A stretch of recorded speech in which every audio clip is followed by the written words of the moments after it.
bóyá lẹ mọ̀ yes ẹ̀yin èèyàn wa jákèjádò àgbáyé Oríyọmí Hamzat lórúkọ tèmi o èmi ẹ ṣàkéwì ọ̀dẹ̀ tí ó kéwì tán tí ó gbàgbé orúkọ rẹ̀ àti ti bàbá rẹ̀ o tí èèyàn bá ń sọ nǹkan tó dáa tó bá ń sọ nǹkan tó lè dúró tì tó o bá sọ̀rọ̀ tán fowókọ bàbá rẹ̀ lé tó o bá lálàjẹ́ bá ti borí orúkọ rẹ̀ o lè fàlàjẹ́ sí bí àwọn ọmọlúàbí èèyàn tí wọ́n ń pè ní pankẹ́rẹ́ ọ̀rọ̀ àwọn èèyàn lélẹ́yìn tí wọ́n bá ti wá kéwì tán tí o ò rí orúkọ rẹ fi lé kódà kó jẹ́ àlàjẹ́ o lè fi àlàjẹ́ lé àmọ́ ọ̀pọ̀lọpọ̀ àwọn èèyàn tí ń kéwì tí ń sọ̀rọ̀ lórí Facebook lórí YouTube lórí Instagram tí wọ́n á forúkọ tẹ́ pé wọ́n lórúkọ wọn gẹ́gẹ́ wọ́n ń lo àlàjẹ́ kò sí tó burú ìdánimọ̀ lórúkọ wà fún tó bá ti sorúkọ rẹ tó bá ti dààmú tẹ́ trace ẹ̀ pé wọ́n ni o ní problem but o ò lálàjẹ́ o ò lórúkọ ọkàn gbó bí ẹ̀rọ ọ̀lọ́gìdá wa ọlọ ó mà ṣe o torí ayé ti bàjẹ́ o ṣe rí sọ èní inú ìbànújẹ́ mo ti ń ṣe inú mi ò dùn rárá mi ò expect irú eléyìí lè máa ṣẹlẹ̀ Buhari ò ṣe dáadáa Goodluck ò ṣe dáadáa àwọn ọlọ́pàá ò dáa àwọn civil defence ò dáa àwọn gáàsì dáa àwọn kò ṣe kíní kan Ọlọ́run ló mọ̀ ìgbà tá a tó bọ́nú ṣòro lórílẹ̀‐èdè Nàìjíríà Ọlọ́run ló mọ̀ ìgbà tá a tó bọ́nú ṣòro lórílẹ̀‐èdè Nàìjíríà Ọlọ́run ò fi wá sínú ṣòro àwa là ń kíra wá bọ́nú ṣòro lójoojúmọ́ ṣé imagine wípé àwọn fámílì Adédoyin wọ́n dẹ̀ lọ pé àwọn èèyàn kan jọ àwọn blogger àwọn akéwì àwọn olórin pé kí wọ́n lọ máa ba Oríyọmí Hamzat lórúkọ jẹ́ nígbà tẹ́ ẹ̀ rí tẹ́ sọ nǹkan kan lẹ́sàásì ẹni kan make sure pé wọ́n lọ ba Oríyọmí Hamzat lórúkọ jẹ́ ṣé YouTube lélẹ̀ Facebook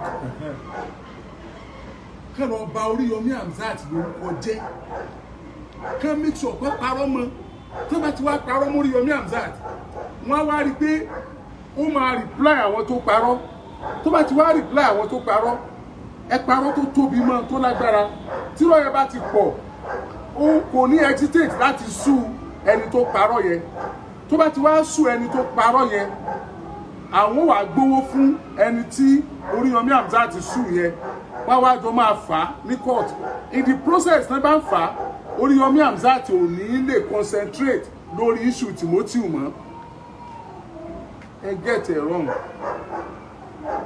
ó ti wrong Oríyọmí Hamzat ò lè mi lè fall for this city ẹ bú mi náà àbẹ mo sí àwọn tó ń bú mi mo rí blogger tó bú mi mo rẹ́ni tó là mọ́lẹ̀ tó dákọ̀ mi mo rẹ́ni tí ò dákọ̀ mi mo rẹ́ni tó pòwe tí mo mọ̀ pòwe jọ mi kódà kẹ́ ẹ dákọ̀ mi kẹ́ ẹ kìpọ̀ rí mi kẹ́ ẹ lémi lẹ́ ń bú èmi ò kí ń wo bí ibi tí mo bá ń lọ ní máa ń wo bọ́lọ̀ ń ṣe dé mi nìyẹn I never compromised a mission of this magnitude mi ò compromise rẹ̀ rí ibi tí mo bá ń lọ ni mo máa ń wò láyé mi bóyá rọ́ ni mo wá pa bóyá òótọ́ ni ẹ já gbọ́ conversation wọn nígbà tí wọ́n gbéṣẹ́ fúnra wọn ẹ já gbọ́ how far tí wọ́n ti lọ lórí kéèsì yìí kí ni content tí wọ́n ní kán máa lò gangan ẹ fún mi content yẹn ẹ jẹ́ kọ́kọ́ ka content tí wọ́n ní kán máa lò wọ́n ní kán develop story yìí nínú ewì wọn tí wọ́n bá ké ọkùnrin kan bẹ́ẹ̀ lù yìí wọ́n pè ní pankẹ́rẹ́ ọ̀rọ̀ màá fẹ́ tí ẹ tó bá mọ pankẹ́rẹ́ ọ̀rọ̀ ẹ bá mi sọ fún wípé gbogbo tó ní kó lò láyé àti gbogbo tó bá tarẹ̀ jáde wọn ò ní kàdánwò níwájú Ọlọ́run wọn ò sì ní kàn níwájú èèyàn wọ́n pe pankẹ́rẹ́ ọ̀rọ̀ wọ́n promise ẹ̀ ní millions of naira láti make sure pé wọ́n dì pẹ̀lú Oríyọmí Hamzat wípé kí pankẹ́rẹ́ ọ̀rọ̀ kọ́ bọ́ sí orí afẹ́fẹ́ kó máa kéwì ta ni pankẹ́rẹ́ ọ̀rọ̀ ó máa ń kéwì lóríṣiríṣi láti túlù ṣe láti tún àwùjọ wa ṣe wọ́n wá ní kó kéwì kó yin Adédoyin kó sì condemn Oríyọmí Hamzat kó parọ́ mọ́ Oríyọmí Hamzat káwọn wa máa fọ́ káyé èló lọ bóò ní kí n ti ṣe wọ́n ní tàbá ti parọ́ mọ́ àwọn fẹ́ weaken Oríyọmí Hamzat ọ̀dà kí ni content lára content tí wọ́n send mi. Autopsy is out. shows that Timothy died of trauma on the night of 5th November 2021 after a series of sex with Miss Adesola, eating receptionist. Timothy was a perpetual drug user, even to the extent of using drug with injection. Besides the bed of late Timothy Adegoke at Hilton Hotel, Ile-Ife. Beside the bed of Timothy Adegoke at Hilton Hotel, Ile-Ife, Viagra sex drug, 10 milligram, Cialis 20 milligram sex drug, Amatem malaria drug, paracetamol were found. Gbogbo bí ẹ bá ti rí ẹ padà sọ. Ṣé àmọ̀ pé ẹ fẹ́ ṣe kéèsì lẹ́yìn tá a bá ṣe kéèsì tán gbogbo tẹ́ ẹ bá yẹn ẹ pìrìsẹ́ǹtẹ̀ ẹ̀yin àtẹ́tẹ́ ẹjọ́ débẹ̀tẹ́ ẹjọ́ bá ẹ sọ. Timothy died of marathon sex with Adesola, the eating receptionist. The autopsy was conducted by 3 professors, 7 professionals, pathologists in the presence of Timothy's family and Hilton Hotel owners' representatives. It was discovered that Timothy died of trauma as a result of excess marathon sex. Autopsy report àwọn Adédoyin lẹ́ ń gbọ́ yẹn o tí wọ́n ní kán máa blow kán máa pariwo káàkiri ẹ tún parọ́ mú kú ọ̀hún ẹ tẹ̀ parọ́ ẹ wá lọ fabricate eléyìí ẹ wá ní kán máa spread ẹ̀ tó jẹ́ pé àtọ́jọ́ tèmi ó lò láyé àtọ́jọ́ tẹ́ lò láyé ó ti wà numbered á kúrò ọjọ́ kan ẹ tún mo sọ fún yín mo lẹ́ẹ̀ ti já sínú ẹ̀rẹ̀ ẹ tún yí mẹ́rẹ̀ ẹ jẹ́ máa kà á lọ o àwọn information tẹ́ni kẹ́ gbé jáde nìyí mo ń sọ yẹn o wọ́n ní Timothy came to Hilton Hotel because of sex with his girlfriend Adesola. Even other receptionists exchange duties whenever Adesola receptionist is not on duty to give chance to the Timothy. One Hamzat, a blogger, didn't you get it wrong, I'm not a blogger. One Hamzat, a blogger had said that his body was dismembered, but the police, the family of the deceased, Olugbade, and the member of their family and the autopsy report have confirmed that not a single part of the body was dismembered. Police ò tí bá sọ̀rọ̀ nípa autopsy, so they say police ti bá sọ̀rọ̀ nípa autopsy. All right. The family of deceased Timothy were there when Timothy Adegoke's body was exhumed. Ṣé bẹ́ẹ̀ ni wọ́n jùlẹ̀ ni èmi ni wọ́n wú ẹ̀yin ni wọ́n jùlẹ̀ so ṣé tí wọ́n jùlẹ̀ ni wọ́n exhumed ẹ ṣe hence the lie on ritualism. 4. Oriyomi was paid by a popular Ile-Ife king and others to tarnish the reputation of Dr. Adedoyin. Details later. Copy of autopsy later because the police may not like it. It will be recalled that Timothy lodged illegally at Hilton Hotel Ile-Ife without paying 1 kobo to the Ile-Ife Hilton Stanbic IBTC account, but his girlfriend Adesola personal account. Adesola and other staff begged the manager to help her cover up because the hotel chairman must not know that money was not paid to Hilton account. Hence, they went to dump the lifeless body of Timothy along Ede Road on the 3rd day. Ebe na exhume ni se ebe to na dump e. Se be se contradict ara yin. To ba yan sin anyway, me wala to anybody listen. Adesola never revealed that his boyfriend had died. The news was revealed by another receptionist on the 3rd day when the body had started smelling. Wọ́n wá ní ìgbà tí wọ́n kọ gbogbo yẹn tán wọ́n wá àwọn contact tán ní kẹ́lò nìyẹn o torí ẹ ti rí àwọn kan tí wọ́n ti lò ó èyí tí wọ́n lò àwọn fúnra wọn wá sẹ́ǹdẹ̀ sí pankẹ́rẹ́ ọ̀rọ̀ wípé àwọn kan ti ṣe o ìwọ náà ṣe tiẹ̀ ṣùgbọ́n nínú àwọn tí wọ́n ṣe tí wọ́n sẹ́ǹdẹ̀ orúkọ wọn bloggers méjì wà ń bẹ̀ mi ìdẹ̀ ní júwe jù bẹ́ẹ̀ yẹn lọ ẹ̀yin èèyàn onílàákàyè ní ẹ lọ máa mọ̀ wọ́n I will not mention names.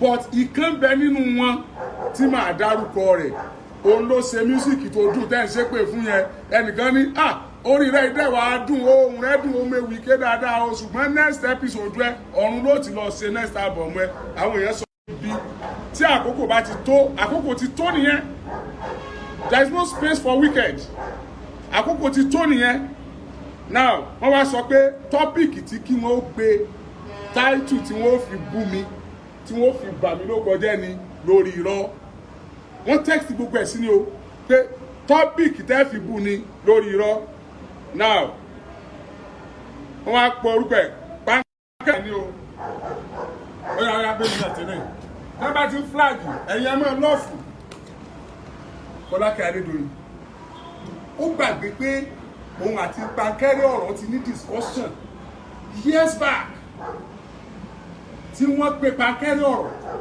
tí wọ́n ní kó máa bọ̀ Adédoyin fẹ́ gbéṣẹ́ fún jíngù wọ́n ní kó máa bọ̀ nífẹ̀ẹ́ from Ondo pé but kó ní dẹ́mi pé òun ó sì lọ́jọ́ kejì ni o wọ́n dẹ̀ júwe the same hotel tí wọ́n pa Timothy sí wọ́n dẹ̀ ní kó wá sunlẹ̀ wọ́n wá bí Pankẹ́rẹ́ ọ̀rọ̀ léèrè pé tó o ní association tó o belong sí association pẹ̀lú iṣẹ́ tó ṣe ó lòun sí association tó o bá ti wá ń bọ̀ make sure pé ò dágbére pé bí ló ń bọ̀ ò tó ráyè ọ̀fẹ́ ní fọ́rọ̀ o owó jíǹkù tó ń fẹ́ gbà jíǹkù wọn bá pa wọn lè lọ gbà ó ní ẹjọ́ ó ṣe díẹ̀ fún mi níbi máwọ̀rì a máa fún ẹ ní 5 million naira a single jingle 5 million naira Pankẹ́rẹ́ ọ̀rọ̀ arábí mojú arábí ọ̀gbàbẹ̀ lọ kòtò tí ń gbẹ́ sílẹ̀ fágànà kú ọ̀tọ̀ lẹ́nu tó kó bẹ̀ Pankẹ́rẹ́ ọ̀rọ̀ náà ń bọ̀ wá sọ̀rọ̀ yóò sọ díìl tó ní pẹ̀lú ilé ìtura Adédoyin Pankẹ́rẹ́ ọ̀rọ̀ wà mọ́ nígbà tó di ẹ̀yìn ọ̀sẹ̀ kan wọ́n pe Pankẹ́rẹ́ ọ̀rọ̀ alfa ẹ̀ wà mọ́ ní àfikẹ́kẹ́ ló tún ń ṣe kíní kan ẹni tó dẹ̀ wá bá wọn ṣe o 8 million ní bàbá fún o fún jíǹkù kan bóòlù tí ẹ̀ ó ṣe nà ní ó gbọ́ pé jíǹkù 5 million tí ò ní sáré lọ Pankẹ́rẹ́ ọ̀rọ̀ wá ní tó bá fún yẹn 5 million ní wọ́n bá ti pààyàn lẹ́nu àwọn náà wọ́n kókó là pé yẹn mo kì í ṣe pé wọ́n fún ẹ̀ negotiation tí wọ́n ti sọ fún ọ pé wàá sun hòtẹ́ẹ̀lì mọ́jú láì tí ì dé that means pé tó o bá ti sun hòtẹ́ẹ̀lì yẹn mọ́jú ọjọ́ kejì negotiation tó ń ṣe irú tó ṣẹlẹ̀ sí Timothy náà ni the question is èèyàn mélòó wọ́n tún na Senate America èèyàn mélòó ilẹ̀ mọ̀ tí wọ́n ti tàn wọlé bẹ́ẹ̀ yẹn tí wọ́n ti padà nù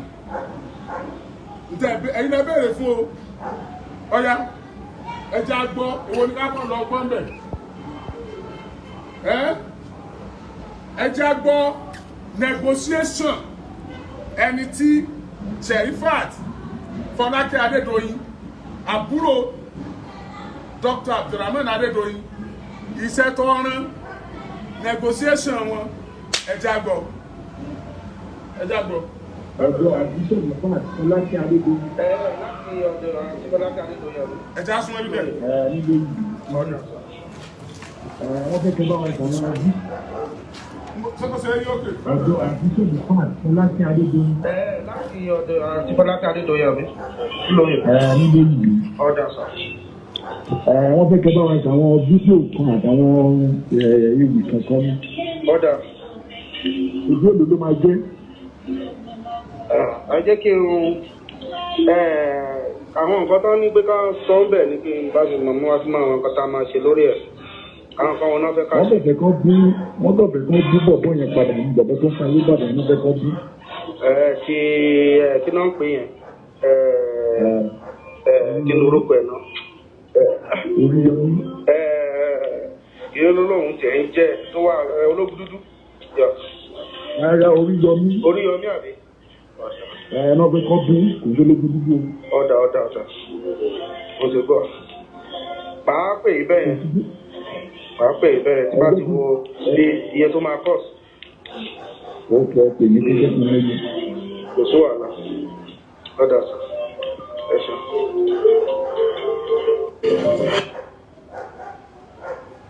Conversation wọn nìyẹn pẹ̀lú Pankẹ́rẹ́ ọ̀rọ̀ ọmọlúàbí táyé rẹ̀ ò ní bàjẹ́.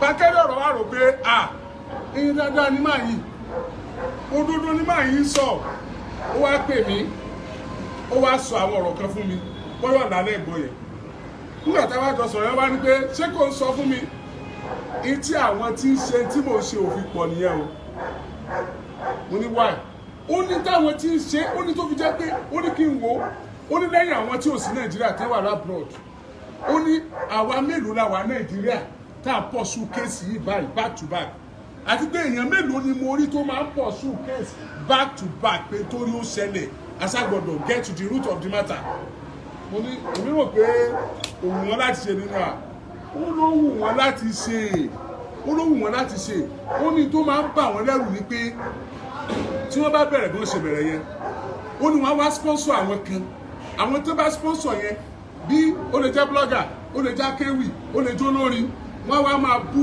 ẹni tí ó gbé kéèsì yẹn lọ́wọ́ tó bá bu dé stage kan tí ò bá gbọ́ bí mo ṣe ṣe bí pé mo gbọ́ yẹn ó ní wọ́n wá rọ irọ́ ńláńláńlá wọ́n máa gbèrè lórí wọ́n lè pé Oríyọmí ṣe kìnnìkan báyìí rí Oríyọmí ṣe kìnnìkan ṣé ẹ ti gbọ́ dídì nìkan tó ní bóyá ó ní mo ṣe kìnnìkan fún ìyàwó Kúnlé Sẹ́ni àbí nǹkan mo sáà gbọ́njọ́ kan mo kàn just pass by ni o pé ọkùnrin ní voice yẹn wọ́n sà ṣe bálabàlá wọ́n mọ̀ ṣe bálabàlá bíi bẹ́ẹ̀ tí ẹ̀rọ bí ẹni ayé ẹ̀ ti bàjẹ́ ó ní wọ́n sàrọ̀ irọ́ yẹn ó ní bàjẹ́ tí bá rọrọ́ yẹn tí bá jùlẹ̀ gbùn báyìí ó ní wọ́n ti jẹ àìrojú sí ẹni tó gbé kọ́ọ̀sì ẹni ẹlẹ́ni lọ́wọ́ nìyẹn ó ní wọ́n lè gbọ́dọ̀ ìyàwó ẹlòmíì wọlé wọ́n lè gbọ́dọ̀ ọmọọṣẹ́ ẹlòmíì wọlé wọ́n lè gba anywhere ó ní kò síbi tí wọ́n lè gbà wọlé láti make sure pé àwọn wọ́n weaken ẹni yẹn ó ní plan wọn nìyẹn pé so ohun tí ò jẹ́ káwọn èèyàn pọ̀ nìyẹn èmi náà wá rí ìsìgbé òótọ́ ni kódà mo rẹ́ tó jẹ́ pé àwọn shows mi tẹ́lẹ̀ tá a jọ ṣe tó ti jẹ́ àwọn èèyàn mi tá a jọ máa ń sọ̀rọ̀ tó máa ń ṣe dáadáa tí wọ́n fẹ́ gbà kéèsì bẹ̀rẹ̀ tí mo rí show rẹ̀ I was surprised but mi ò fèsì bẹ́ẹ̀ sọ ẹ kó bú mi sá so ẹ jẹ́ ká wo ní tó ṣẹlẹ̀ ẹ jẹ́ àtúngbọ́ ẹni tí wọ́n sponsor ẹ ti rí kìíní yẹn ó dàbí pé jáde jẹta mánà ẹ ti rórin yẹn ẹni tí wọ́n sponsor tó ẹ̀ ń gbọ́ orin rẹ̀ tó kọrin tó kéwì ẹ jẹ́ ń júwe rẹ̀ fún yín òun kọrin ó kéwì àwọn fúnra wọn Fọlákẹ́ Adédoyin ló sẹ́ǹdì ẹ̀ láti Amẹ́ríkà pé a ti gbéṣẹ́ fẹ́ eléyìí ti gbowó ó dẹ̀ ti ṣe ṣùgbọ́n afẹ́kọ̀ọ́ tún ṣe tiẹ̀ kó tún gbóná jẹ léyìí lọ afẹ́kọ̀ọ́ tún ṣe tiẹ̀ kó yìí tìjẹ léyìí lọ wọn a máa pe olúwẹ̀ ooo láàrin àbí gan àbí wọ́n máa pe olúwẹ̀ ní Kọ́lá Olúkútán Adams ó sì bẹ̀rù ọlọ́run mọ̀ jáde láyé ẹjọ́ kan ó sì bẹ̀rù títán kọ́ bẹ̀rù pé ọ̀tànjọ́ kan wọ́n fún ẹ lówó lórí pé wọ́n pa ọmọ ọlọ́mọ à ń béèrè fún justice ìwọ náà wá lọ tò síbi pé torí owó Kọ́lá Olúkútán Adams ọmọ principal Àmọ̀láàlé Kọ́lá Olúkútán Adams ọmọ principal Àmọ̀láàlé pìrìsẹ́ńtà ní rédíò Kwara ọmọ Ìlọrin ẹ̀yin tẹ́ ẹ bá mọ̀ Kọ́lá Olúkútán pìrìsẹ́ńtà ní rédíò Kwara ọmọ principal Àmọ̀láàlé ni ọmọ Ìlọrin ni àmọ́ ó dáadáa ewì tẹ́ ẹ gbọ́ yẹn tí wọ́n ń kọrin Olúwa ló mọ kọ̀ọ̀kan oníkálukú olóṣè ìbò wá ń sẹnu yọ̀bọ̀ sí mi èmi ò rí ìrítí ẹ̀rọ ìdẹ̀bẹ̀ ẹ̀jà ṣùgbọ́n bẹ̀rù Ọlọ́run ó yẹ kí gbogbo wa jọ dúró lórí justice fọ́rọ̀ yìí ká dúró lórí justice pé Timothy Kọ́lá ń jà fún I keep telling you I am not against Adédoyin I am not against Adédoyin. I am telling you the fact. We are pursuing the case. Sẹ́fìní. Tádédoyin bá jàre kán túlẹ̀ kó máa lọ. Tó bá jẹ̀bi kán dájọ́ fún. Àsọ̀ntàrí ẹgbọ́n tí mo kà lẹ́ẹ̀kẹ́tẹ́ ní kí wọ́n kọ wípé ọba kan o nífẹ̀ẹ́ o ó gbowó fẹ́ mi o. Èmi Oríyọmí Òkìkí ọmọ Amúsà mi ò tí ẹ̀ wáta láti ẹ̀ tí wọ́n á sọ pé ó ṣẹlẹ̀ àbí ọ̀ṣẹlẹ̀ ní orí tí wọ́n rò. Ọya ẹ play orin tí Kọ́lá Olúkútán Adams ọmọ principal Àmọ̀láàlé ẹ play rẹ̀ kẹfọ́ tó.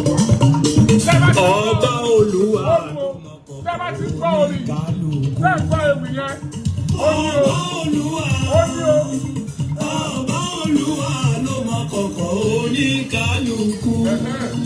Gbogbo wa máa Adédoyin gẹ́gẹ́ bí oníwà tútù. Gbogbo wa máa Adédoyin gẹ́gẹ́ bí oníwà tútù. Ohun tó balẹ̀ tó jẹ̀ kọ́ kò lè bá wọn jẹ́. mi gidi gan. Àṣé ẹ̀bì tí ò pé rà kárọ̀ra máa wẹ̀ bá bá rìn nírònà. Àgbàlagbà kan ló dá mi lẹ́kọ̀ọ́ níjọ́sí. Ó ní Akọ́láwọlé mọ́ tẹ́tí àléébà ní jáyé, àfààtò ní jáyé, àtúrìtú ní jáyé, àṣírísí ní jáyé. Ó láyé lohun Olúwa bá démọ̀lẹ̀ tí ó ṣèṣí láéláé. Ó ní kí la tún lè máa pè níṣẹ́ òfo tó ju ká mọ́ ilé ayé lọ. Àwa tá a lè sọ pàtó ọjọ́ tá a sùn tá a ní jímọ́ kí wà ńlá lé òfò. Aráyé burú jọjọ o. Ẹ̀wọ̀ ayé tiẹ̀ ti sún yẹn gan. Ìwọ tó ń ṣiṣẹ́ ẹbí lọ́wọ́, tó ń lé ayé lọ́wọ́, tó tún wá ní àwọn èèyàn tó ń lé ayé. Can you imagine? Fọ́nà rẹ̀ ló ń bú ni. Ẹ máa gbọ́, tẹ́ ẹ bá gbọ́ ìwì yìí tẹ́ gbọ́ bó ṣe wọlé, ẹ rò pé orin làákà ilẹ̀ fẹ́ gbọ́. Tó gbọ́ mo kàn mọ́ lójú ni. Ṣùgbọ́n gbà tí mo rí pé tí Fọlákẹ́ Adédoyin sẹ́ndẹ̀ láti Amẹ́ríkà pé àwọn ti sanwó fẹ́lẹ́ yìí o, ó ti ṣe o, ṣùgbọ́n kí pankẹ́rẹ́ ọ̀rọ̀ ò tún bá wọn tún ṣe kó tó lè jẹ léyìí lọ o. Ìgbà yẹn mo tó wò pé kí ni wọ́n sanwó fún ọ náà kí ló ṣe. Tó o bá lẹ́bùn èrò Ọlọ́run ló fún ẹ. Tó o bá lẹ́bùn ọ̀rọ̀ Ọlọ́run ló fún ẹ. Gbogbo ẹ̀bùn tí èèyàn bá ní láyé Ọlọ́run ló máa ń fún yẹn. Kí ló dé tá a lò fọ́lọ́run tá a lò against wíṣọ Ọlọ́run. Kò sí iye tí wọ́n á fún ẹ tí ò ní tán. Bá ń fọwọ́ bẹ̀rẹ̀ díẹ̀ ká gbọ́ bí ewì. Lára òkú ẹ̀ omi tó ń sun lára ẹ̀ wọ́n ṣàyẹ̀wò ẹ̀ wọ́n fi múlẹ̀ bẹ́ẹ̀. Yàrá tó jọ́ lọ́hún nígbèsí oògùn tí wọ́n bá ń bẹ oògùn tó lágbára ni. Òun nìkan sì kúkú kọ́ ọlọ́jọ́ òun nìkan ló dé. Òótọ́ lẹni wọ́n jọ ṣe é jòsìṣẹ́ ilé ìtura. Ṣùgbọ́n o ẹ̀yìn ọ̀rẹ́ yìí ẹni tó ní dúkìá lọ́ràn dé bá ìlọlọ́tẹ̀ bá yọ ṣẹ̀ṣẹ̀ṣẹ̀. Ìmọ̀ràn gbogbo èèyàn tẹ́ ẹjọ́ rẹ̀ rì síra yín mọ́ fura sí wọn. Ìrà ọ̀fẹ́ kò pọ̀ kàdénú. Ọmọ aráyé lè níwà wọ́n ti burú jọjọ. Afọ́nufọ́ra sọ̀rọ̀sọ̀rọ̀ gorí rédíò gbowó tán. Ó wá ń sọ ohun tí ò tọ́ sí èèyàn pàtàkì. Dr. Ramon Adégòkè Atọ́bátẹ́lẹ̀ Adédoyin. Kúlò ògùn tá a fi bóbìnrin lò pọ̀ kọ́. Mo fẹ́ kẹ́ ẹ gbọ́ ikú tó ló pa Adédoyin. Ṣé ẹ mọ̀ pé pẹ̀kẹ́ ikú tó pa Timothy? Ṣé ẹ mọ̀ pé mo ka text kan fún ilé ẹ̀kan kó tó di wípé mo play kìíní nígbà tí mo ṣe bẹ̀rẹ̀. Content inú text tí mo kà yẹn òun náà ló náà ń deliver. The same message ni wọ́n fún gbogbo àwọn tí wọ́n ránṣẹ́ kán lọ máa deliver. Ẹ ti wọ́ investigative journalist ni mi ò jẹ́ nǹkan kan mi ò mọṣẹ́ àánú ni mo rí gbà stop disturbing yourself. Mo ti dig inú mata mo ti kọ́ ọ̀bọ mata ìdúgbẹ́ ṣe ń ṣe náà dandan ìlọ. Ẹ máa gbọ́ ewì tó náà ké the same content náà fẹ́ fún pankẹ́rẹ́ ọ̀rọ̀ the same content náà ni wọ́n fún gbogbo àwọn èèyàn láti bà òkú ọ̀run lórúkọ jẹ́. Gbọ́ wọ́n flag wa ẹ̀dá lọ́ọ̀fù bò wọ́n náà flag wa ẹ mọ́ flag mi mọ́ ọlọ́gbà wọ́n flag àṣírí tó tún ìlágbára eléyìí kan fẹ́ẹ̀ ju ti àṣírí CCTV lọ jókòó ní problem ṣé wọ́n Adédoyin ní òní problem. So ẹ wá máa gbọ́ ó ń sọ ikú tó pa ṣé ẹni tí wọ́n sọ yìí nínú kíní wọ̀nyí ṣé mọ̀ pé mo sọ fún pé wọ́n mú autopsy mi lọ bá wọn ọlọ́pàá l'Abuja. God bless Tunji Disu, God bless Nigeria Police, God bless IG, God bless the IPO in charge of Adedoyin's case, in charge of Timothy's case. God bless you. May you never know sorrow in your life. Wọ́n mú autopsy mi lọ. Ṣé rí content tó wà nínú autopsy mi yẹn? Òun làwọn sì ń gbé káàkiri. Ṣé mọ̀ pé wọn ò declare tó wà bẹ́ẹ̀ fún wa? Content tó wà bẹ́ẹ̀ òun ni wọ́n gbé káàkiri òun ni wọ́n sọ yìí. Ẹ gbọ́ o.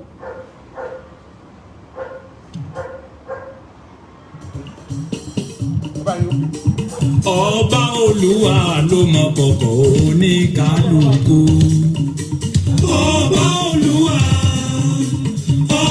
Olúwa ló mọ kọ̀kọ̀ oníkálukú. Gbogbo wa máa d'Adédoyin gẹ́gẹ́ bí oníwà tútù. Gbogbo wa máa d'Adédoyin gẹ́gẹ́ bí oníwà tútù. Ohun tó balẹ̀ tó jẹ̀kọ́ kò lè bá wọn jẹ́. Ibi alórí ayédè ó tojú sú mi gidi gan. Àṣé ẹ̀fì tí ò pé rà kárọ̀ra máa wẹ̀ ìbá bá rìn nírònà. Àgbàlagbà kan ló dá mi lẹ́kọ̀ọ́ níjọ́sí. Ó ní Akọ́láwọlé mọ́ tẹ́tí àléébà ní jáyé. Àfààtò ní jáyé àtúrì tún ní jáyé àsírí sí ní jáyé ó láyé lohun olúwa bá démọ́lẹ̀ tí ó ṣe sí láéláé ó ní kí la tó lè máa pè níṣẹ́ òfo tó ju ká mọ́ ilé ayé lọ àwa tá a lè sọ pàtó ọjọ́ tá a sùn tá a ní jímọ́ kí wà ń là lé òfò aráyé burú jọjọ o ẹ sì dìtẹ̀ mẹ́ni tọ́lọ́run ò dìtẹ̀ mọ́ ẹ pé birikoto ẹ dìtẹ̀ mẹ́ni tó lúwa ń ṣàánú lọ́wọ́lọ́wọ́ ẹni tó ru ọlá àti ẹwà látòdì ọ̀run olúwa ní dánilọ́lá olúwa ní ṣeni lólóríire ọ̀dẹ̀tẹ̀ ìdì máa tọ́ba tẹ́lẹ̀ yìí lójú mi ẹ má jẹ́ tàn yín kíní ọ̀hún pọ̀ jù. Adédoyin ò pààyàn bẹ́ẹ̀ ni ò fàdíyà ọ̀ràn tó dà ọ̀kọ́jà pólókọ lókì nílẹ̀ yìí ẹ wá gọdẹ nílé ìtura tó lúwọ ọba jogún fún un èpè kọ́ o kò sẹ́ni títí ẹ̀ náà ò ní gbá ẹ má fojú wo bí èpè. àwọn akọ́ṣẹ́mọṣẹ́ oníṣègùn òyìnbó ti ṣèwádìí bẹ́ẹ̀ni ó kú lóògùn tá a fi bóbìnrin lò pọ̀kọ́ lọ́jọ́ tó dé ẹ̀rí eléyìí ń bẹ lára òkú ẹ̀ omi tó ń sun lára ẹ̀ wọ́n ṣàyẹ̀wò ẹ̀ wọ́n fi múlẹ̀ bẹ́ẹ̀ yàrá tó jọ́lọ́ onígbèsì oògùn tí wọ́n bá ń bẹ oògùn tó lágbára ni òun nìkan sì kúkú kọ́ ọlọ́jọ́ òun nìkan ló dé òótọ́ lẹni wọ́n jọ ṣe é jòsìṣẹ́ ilé ìtura ṣùgbọ́n o ẹ̀yìn ọ̀rẹ́ yìí ẹni tó ní dúkìá lọ́ràn dé bá ìlọlọ́tẹ̀ bá yọ tẹ̀tẹ̀ẹ̀sẹ̀ ìmọ̀ràn gbogbo èèyàn tẹ́ ẹjọ́ rẹ̀yìn síra yín mọ́ fura sí wọn ìrà òfẹ́ kò kó ọkàdénú. má jẹ́ pé èrè ọ̀pọ̀ jù gbogbo tí sọ ẹ ti ń rùn létí àwọn èèyàn ṣé ẹ ti gbọ́ ẹni tí wọ́n kọ́kọ́ gbé owó fún lára àwọn mẹ́ta tí wọ́n sẹ́ǹdì títẹ́ ni ẹ ṣe nìyẹn ọ̀rá tó jẹ́ gbọ́ ọ̀kan mi gbọ́.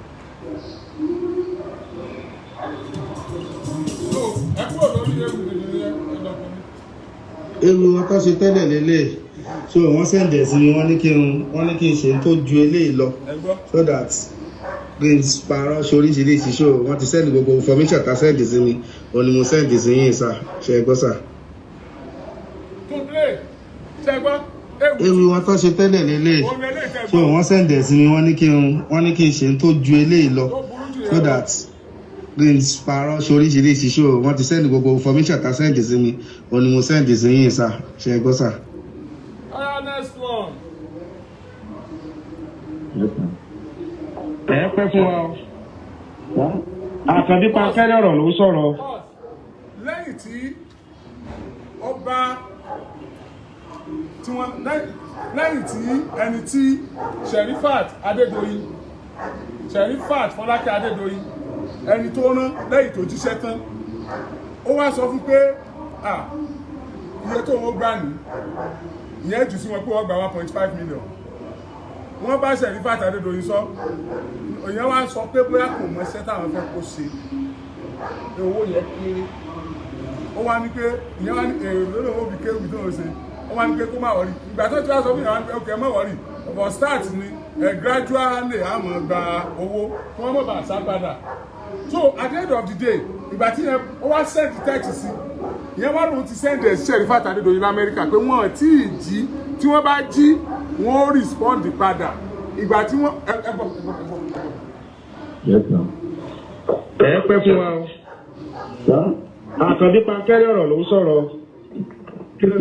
Àkànbí Pankẹ́rẹ́ ọ̀rọ̀ ló sọ̀rọ̀. bẹ́ẹ̀ sà mo ti rí mẹ́sẹ̀gì mo ti fọwọ́ dẹ̀ sí i. ẹ mọ̀ ní pé kíṣẹ́ yẹn lè bá a dán dáadáa àbẹ́mọ̀. ẹ mọ̀ pé Oríyọmí èèyàn ní ẹ mọ̀ pé ẹ gbọ́dọ̀ sọ ká parọ́ ọmọ dáadáa àbẹ́mọ̀. ṣe mọ̀ pé tó bá parọ́ ọmọ dáadáa tá a tì í di dáadáa tá a sọ àwọn tí ò ṣẹlẹ̀ á wà confused.